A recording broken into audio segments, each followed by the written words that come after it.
No se on jotenkin, mä oon ajatellut, että kun mä oon Kajaanista kotoisin, että siellähän on kumpuilevaa maastoa ja on kainuuvaaramaisemaa.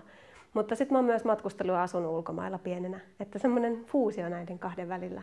Ja ehkä semmoinen kaukokaipuu myös, että sit haluaa, että siellä on sitä vuorta ja eksotiikkaa ja jotain vastakohtaa myös sille niin kuin Suomelle osittain. Kyllä se on jotenkin alitajunnan ja sellaisen psykologisen prosessin tulosta, että unessa joskus siinä unen ja valveen välimailla, mutta myös niin, että ensin lähtee värit taululle ja sieltä lähtee muotoutuu, että mitä muuta sinne tulee. Alussa on abstrakti maisema, joka sitten muotoutuu. Ei ole ollut vaikea löytää ostajaa. Että kyllä ihan kivasti on löytynyt omat kodit jokaiselle. Ja sitten se taulu oikeastaan vasta valmis, kun se pääsee sinne omaan kotiin, että mihin se on tarkoitettu.